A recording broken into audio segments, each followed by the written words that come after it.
All right, Dr. Breaux, we are live. Are you ready to kick this thing off? I am ready. I'm ready. Let's do it. KTTV, giving you what you need.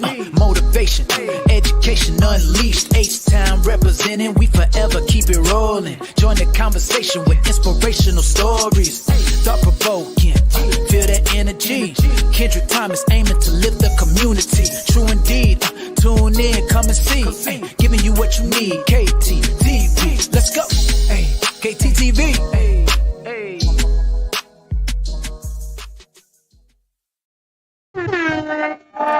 Oh, what to do, KTTV? This is KT, and I'm coming at you with a special edition of Education Unleashed. This season, tonight, we'll focus on leadership, accountability, and the systems that shape the outcomes of the students and our communities. And of course, we are joined by none other than my friend, Dr. Darlene Breaux, president of the Alief ISD Board and candidate for District 149, Texas House of Representatives. Dr. Breaux, welcome back to the show. How you feeling tonight?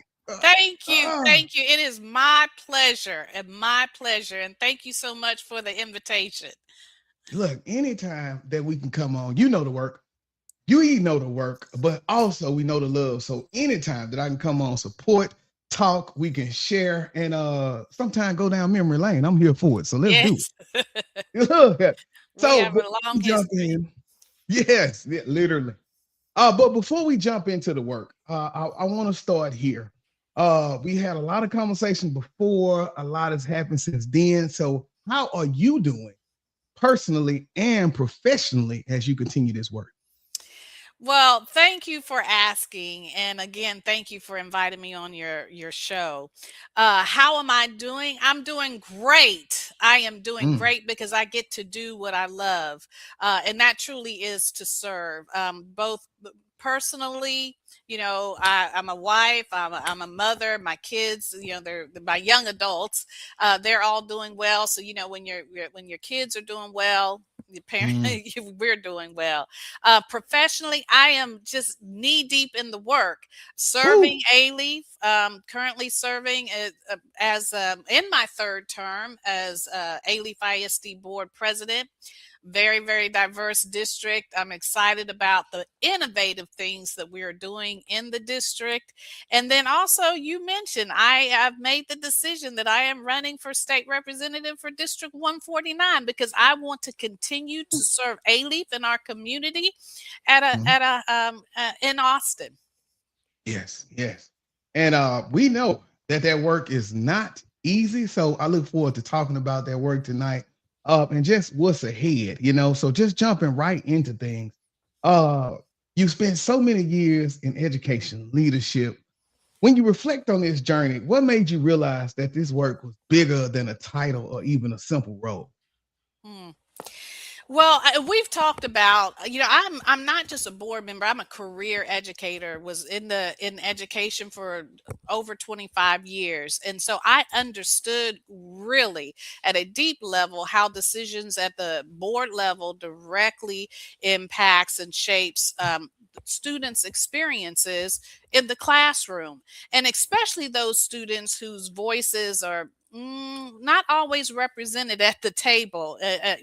We talked earlier a little bit about, I am a certified special education teacher as well. And sometimes those voices are not always heard at the table. So I realized that leadership in education, it really is not about a position. It's truly about service and your stewardship. And so one thing that I know and I understand is that the decisions that I make on that dais, it can either open doors and give opportunities, or it can quietly close those doors. And so I just want to make sure that I'm focused on what's important, and the work is just really deeply personal to me. Yeah. And as president of one of the most diverse school districts in the Tejas, leadership isn't theoretical. It's lived, right? It's what you do. And so as you go through those experiences, what has taught you that making those decisions when the needs are more about making those decisions. I guess when the needs are more complex and they're deeply interconnected. Well, it's taught me that leadership really asks us to be good listeners. So Mhm. I have to listen, but I also have to lead with courage. In a district that is so diverse as ours, the issues that we face are very rarely isolated, right? Whether it's academics or social emotional needs, or stability and housing, and the trust that our families place in us, all of that is connected.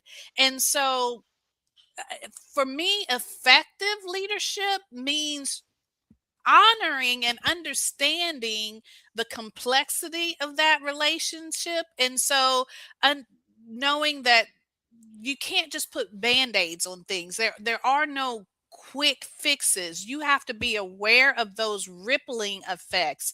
And so you have to be intentional about um equity and how that plays out, and so that the decisions really serve all of our students and all of our community, not just the loudest voices.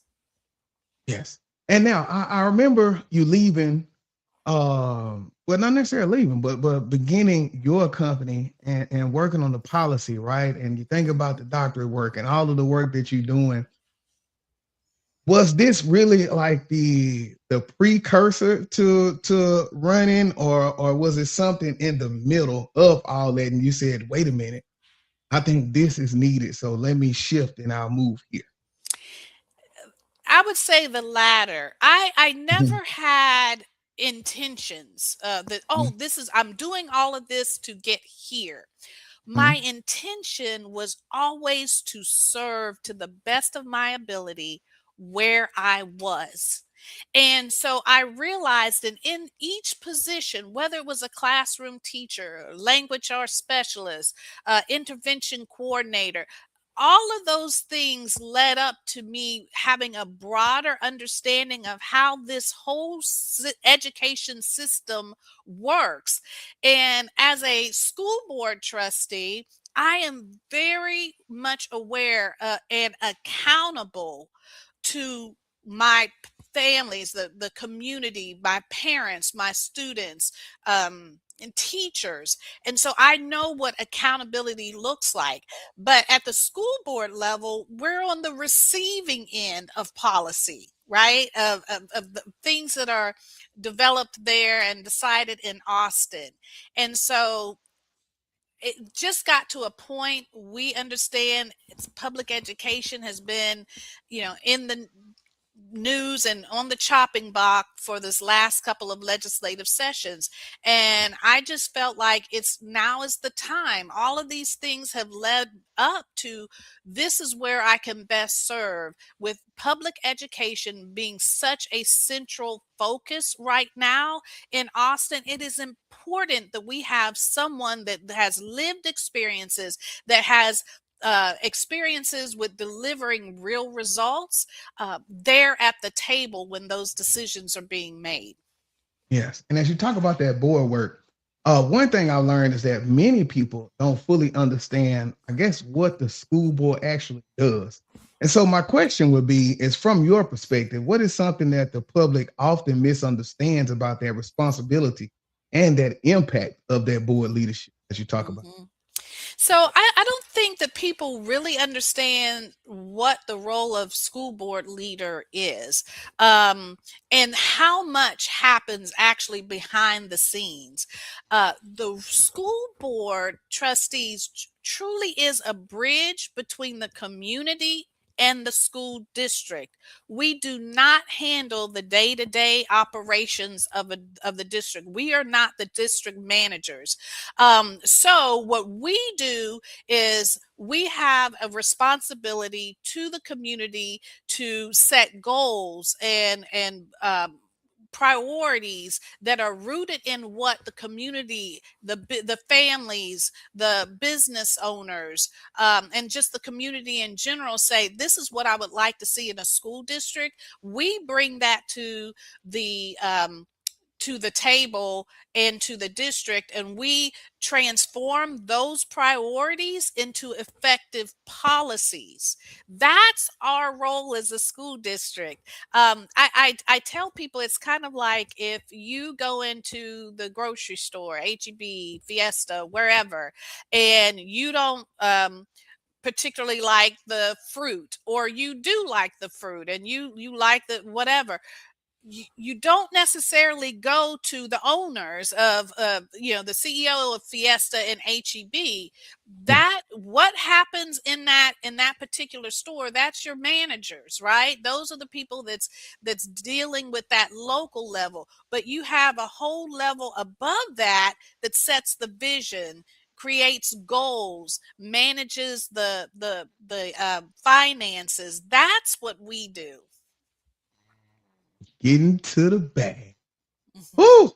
And I know that it's not easy, right? And so I remember, I want to say when you first started to run, I was there, like, and so just being able to Yep. see everything go from that time to now, and going into the third term, president, it's like it's blossoming. And I know, like you say, it wasn't just going to that destination itself, but what I've learned is all things work together for the That's greater right. good, right? It And so, no, what you say, Doc?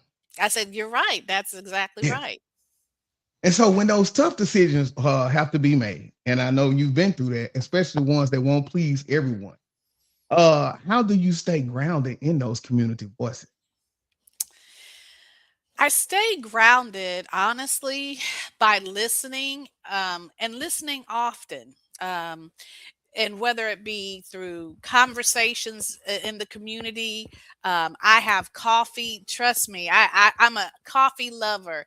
And so when my community members and my parents want to talk to me, and the staff, we'll just go and we'll grab a cup of coffee. So it's important for me to get that feedback when I talk to businesses about, students who are working in their businesses. What are they happy about? What are some things that we need to work on? And honestly, it's also about building those relationships over time.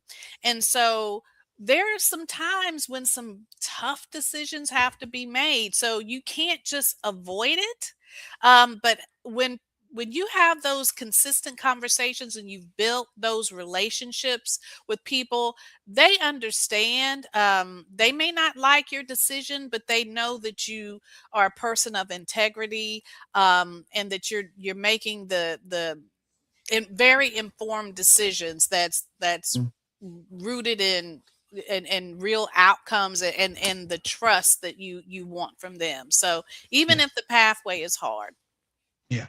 And with those decisions, I guess we can talk a little bit about the voucher, because we know that's a real thing. We know that schools are changing, and I want to know how much of that type of decision made you say, "I got to step in, and I have to be a part of these conversations." But first, can you kind of explain that to the people that don't know what implications that has for a district like ours, and then what is one thing that, um, like you coming into this new role, if elected, you would say, okay, this is how I can approach this.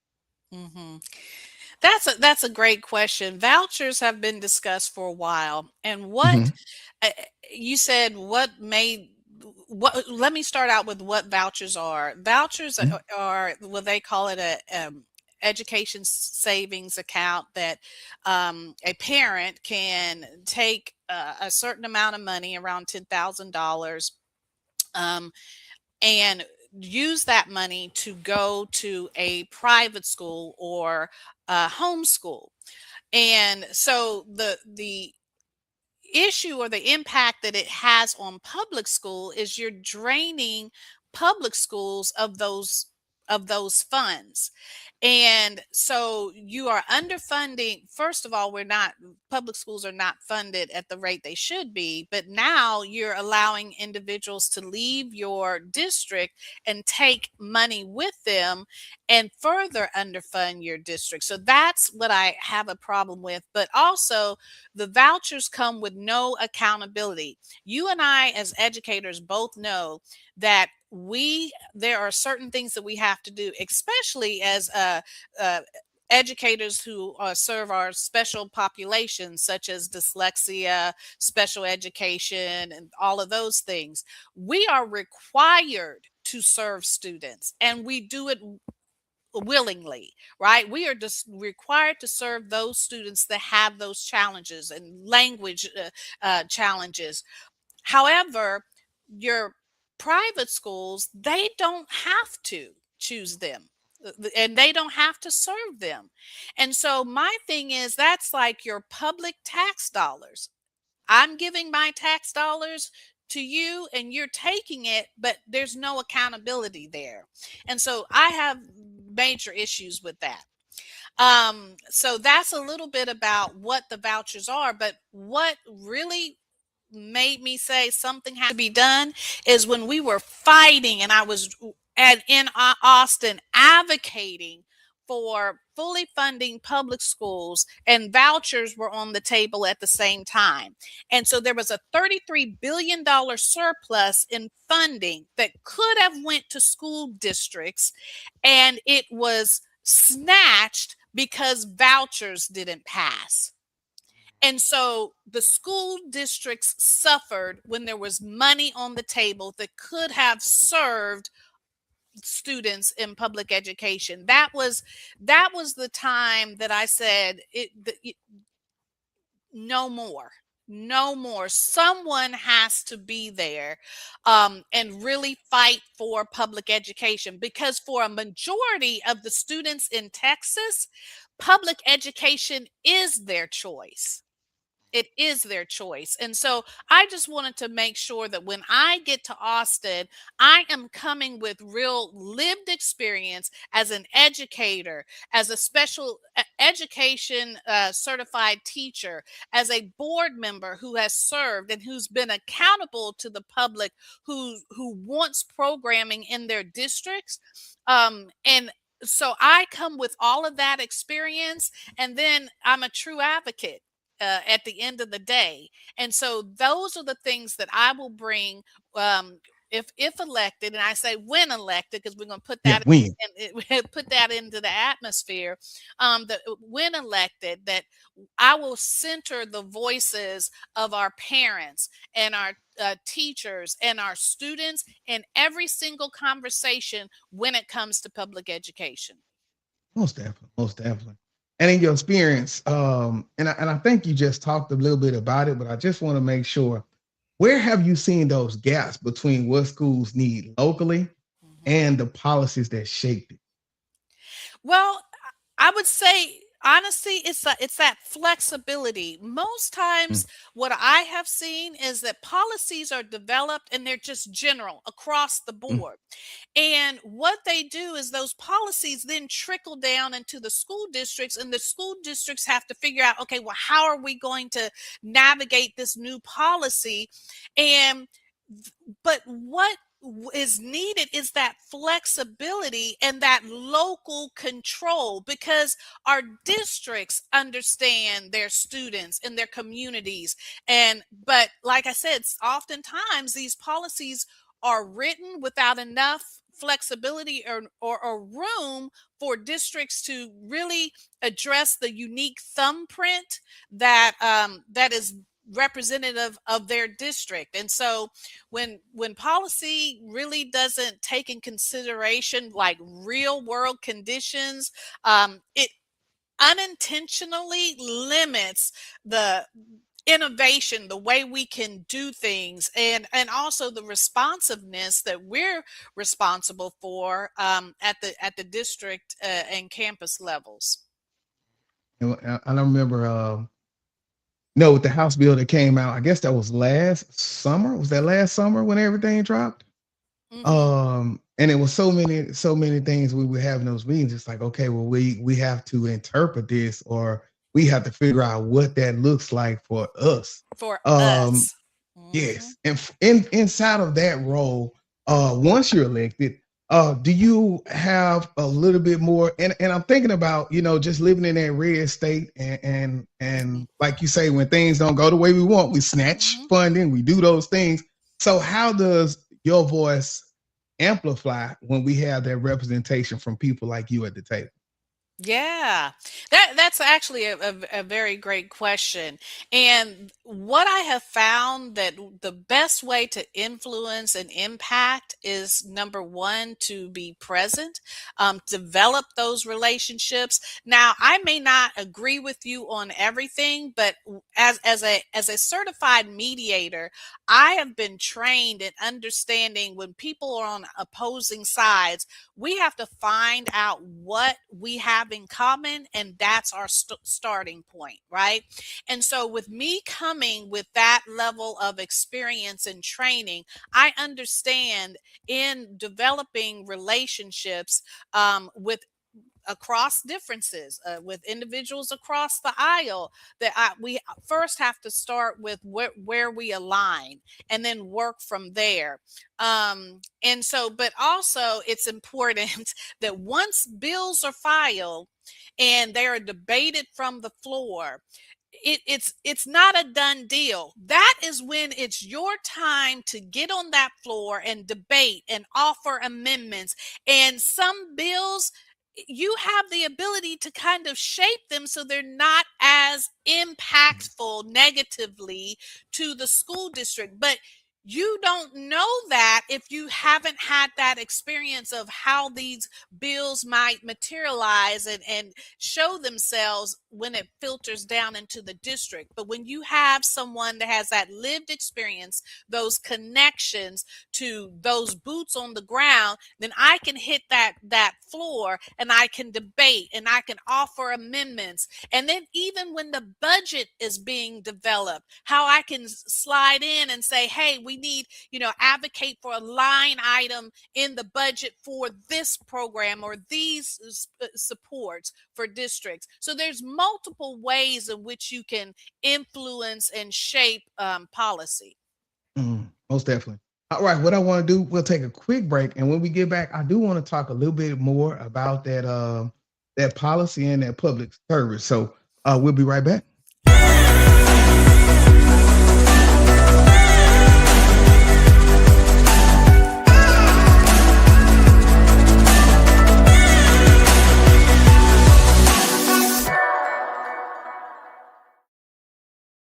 All right, y'all, welcome back to Education Unleashed. That was a shameless plug. If you have not got merch, everything, please make sure you go to kttv.com. I ain't gonna even pull the book out tonight. Everybody know usually I'll pull the book out, but just know, go to kttv.com and it's going down. All right, here with Dr. Darlene Breaux, Alief ISD Board President and House of Representative candidate for District 149. Oh, okay, so now, give us a picture of 149. Who all is going to be represented when you win this thing? Sure. Well, first of all, we are a very diverse district, and it mirrors what Alief, the Alief ISD. It's majority Hispanic, African American, and we have Asian and white, but there's so many, in between, right? And so it's extremely diverse. It runs from Alief, the greater Alief area, from the Beltway all the way a little past Highway 6 and then over I-10 into Katy. So there actually is a sliver of Katy that's in District 149. And so one thing I know also is that 40% of the population in District 149 are foreign born. And so we have to understand that this is a diverse community with different needs, religions, and just what they're expecting and want in their community. And so we just need to make sure that we're listening to all corners of our district and not just a certain section. Most definitely. All right. So for this, I want to dig a little bit more into the connection between those classrooms and that policy. And Mhm. so as we do that, what's one way that state level policy directly impacts what happens in the schools that people may not fully realize? I said it before and I will always say it's the funding, the funding, the That funding. money. Yes, because they have a direct impact on the class size, staffing, the instructional materials, the student supports, what we're able to offer outside of the classroom. And so when the funding doesn't keep up with the needs of our students and of our educators, the kids are actually the ones that suffer, and they feel it every day. And so our educators are really forced to do more with less. And so I say all the time that your school district truly is a microcosm of the community. Anything that happens in the community makes its way into your district and your classrooms. When there was a freeze on the food, uh, guess who had to make sure that we address that need? That was the school district. When there's crime in the community right now, we're looking at a ice storm possibly coming. The school district has to make sure that we have resources to be able to support our students, our families, and our staff. So that funding is critically important. Mhm. And from where you sit, I guess you can, where does education and public policy align well? I would say they align well, best when policy is informed by the people that it impacts. So our educators, our families, and our students. Where they miss the mark is when decisions are made without understanding of how their decisions actually play out in the classroom. And so it's important that we understand that good policy should actually support learning and support the districts, and not be so complicated, like you mentioned earlier, that you have to figure out, okay, now how are we going to do all this? Right? So that's what policy has to address, like real life, not just theoretical of what it should look like. Yeah. And thinking about all the work that you did throughout their policy, throughout your background and all those roles, I guess, is there one experience, or maybe it's more, that you feel like, okay, if nothing else has prepared me for a broader role in public service, this one experience is what's going to take me in and just really have me there to stand above the rest? Huh. I would say my experience in serving at Mm. all of these different levels. I know you said, is there one experience? No, it's everything that I've been through has taught me and shown me, whether I was a teacher in the classroom. I've been open about, I'm an adult with dyslexia. I have a child with, my daughter has dyslexia. That has shaped my experience and how I lead. Being a community member and knowing what I want to expect from my school districts, all of that has shaped.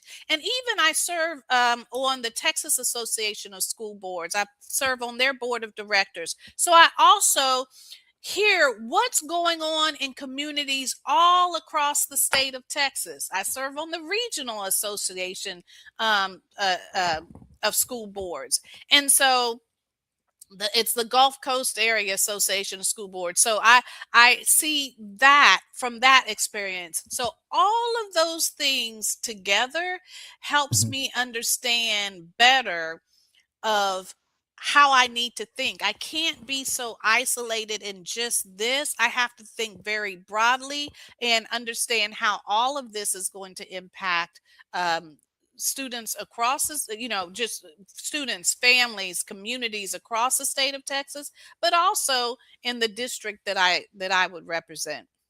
Yes. What in that?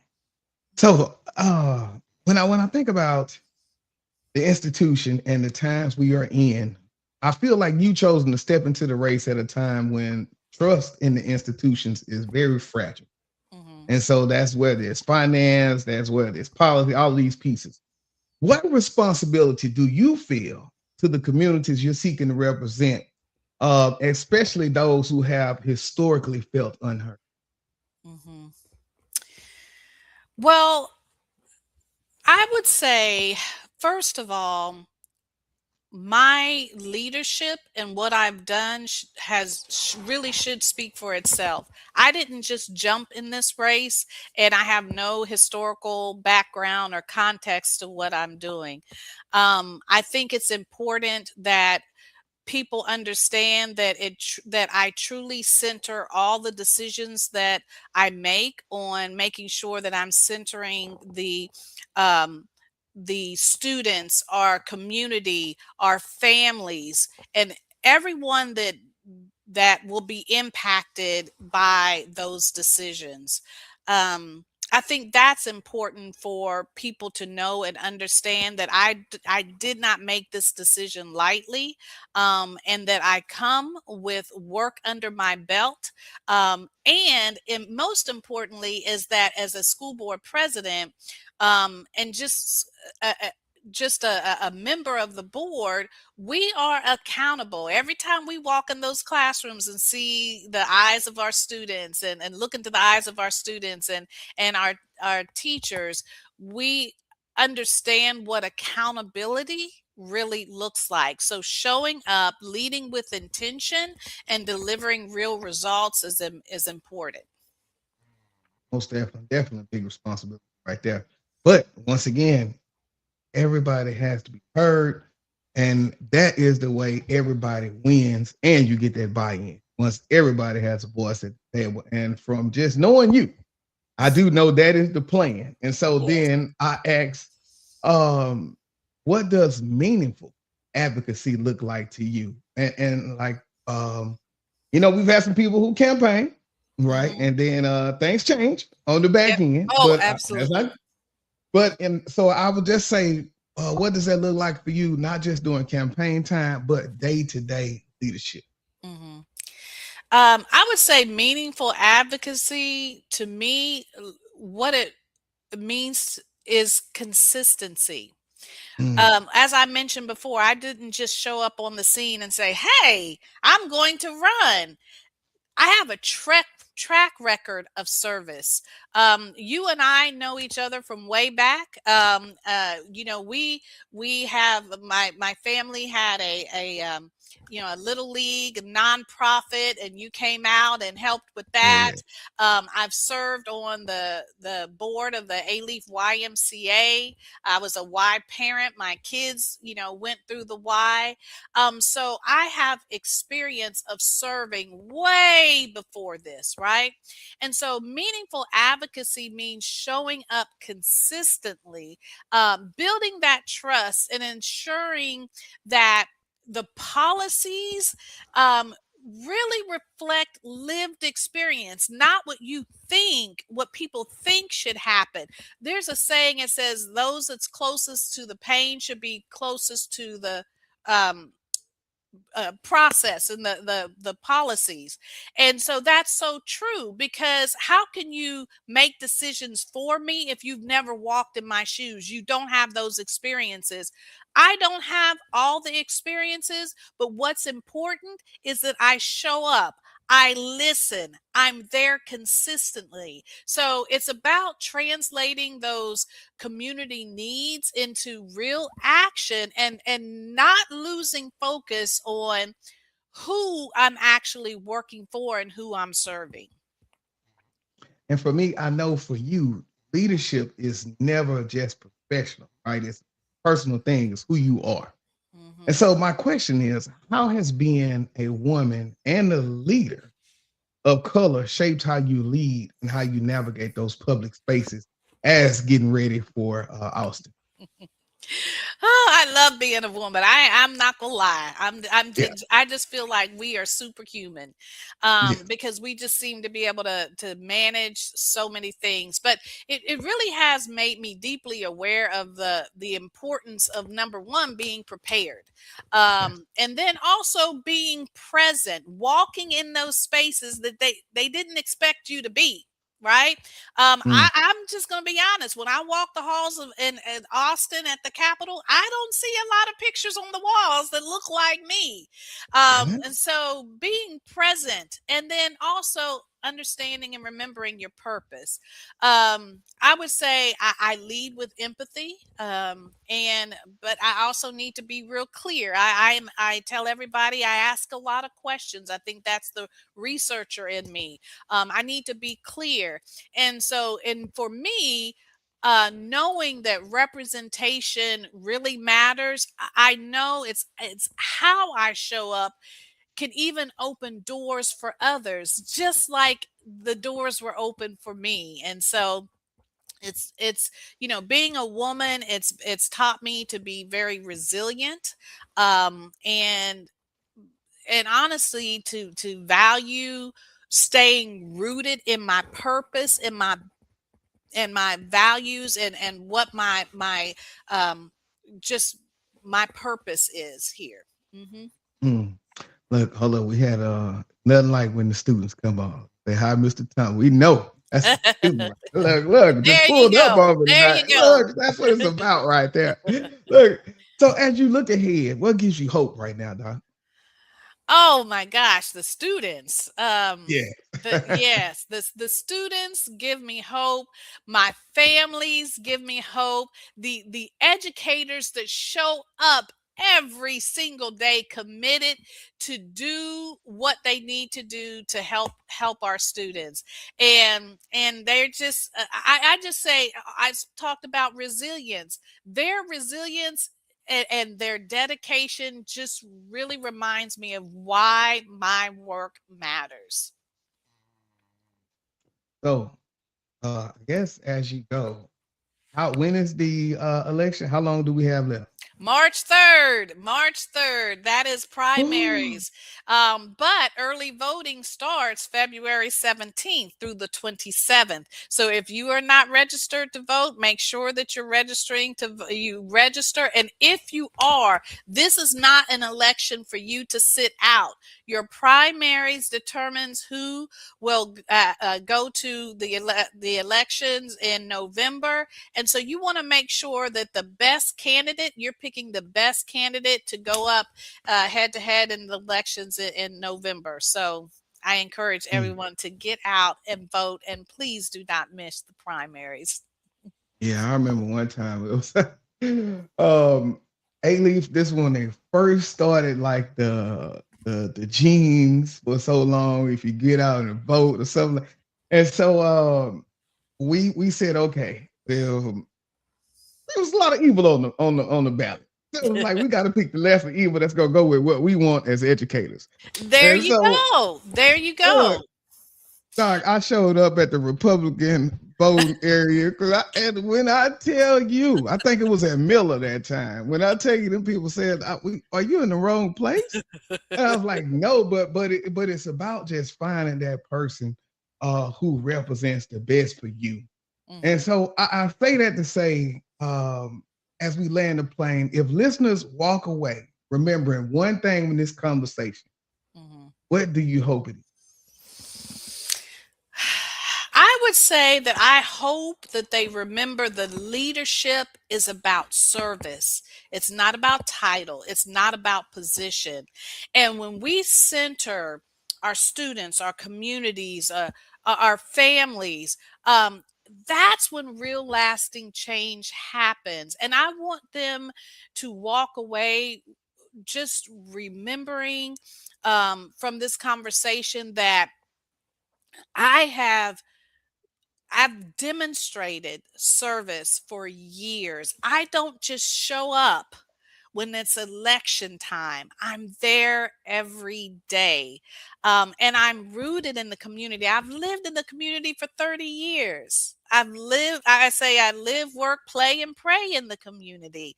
And Yeah. so it is important that when you want someone that represents you, your representative truly should represent you. And so you want someone that has that demonstrated lived experience of delivering real results and shows up every day and not just when it's time for an election. So what's next for the campaign? And yeah, where you headed next? What's happening? With the campaign, we have, well, first of all, we have our website, darlenebreaux.com, and you can go to my website and see all the things, great things. I'm so excited about all the endorsements. AFL-CIO, the union, has Mm, endorsed me. Run, Sister Run, Harris County Young Democrats, the caucus. And so we're getting so many endorsements. But why that's important to me is because that I don't take these endorsements lightly. That means that they trust my leadership. And these are amazing organizations who have people that trust them. So I think it's really important to know that they've endorsed me. Our priorities align, and I will continue to stay engaged, not just during election time, not just during campaign, but continuing to have those conversations with organizations and community members, because I want to make sure that I'm the best representative when I go off to Austin. mm. And as we close out, can I get the campaign pitch, like the when you on the commercials and you're standing there with your hand on your hip, like just let me hear the campaign pitch because I want to make sure that we all know what we need and what we're getting ourselves into. Sure. I'm Dr. Darlene Breaux, and I'm running to be your state representative in District 149. I'm someone who will show up, who will listen, who will lead with intention, and who will deliver real results. Don't forget about me. I'm number 4 on the ballot. That means I'm for District 149, and I'm for you. Look, that's it, Dr. Bro. Oh, wow. Wow. Well, I just want to say thank you for the time, for the leadership, for your willingness to engage in thoughtful dialogue. Um, anything else before we get out of here? No, I just want to thank you for all that you continue to do for number one, Alief ISD, the service that you do, and then also this podcast. You bring real voices to the table, and that is so critically important. I encourage everybody to tune in and listen. I peep in every now and then when I can, and you are just a real value to this space, and I want to continue to be connected and hear, because you hear so much. I want to kind of tap into what you know, so that when I make it to Austin, I'm making sure that I'm representing everyone. Look, and as soon as you get through with the celebration party, please come back and tell us how it feels. You have the first. Please let me get the first interview.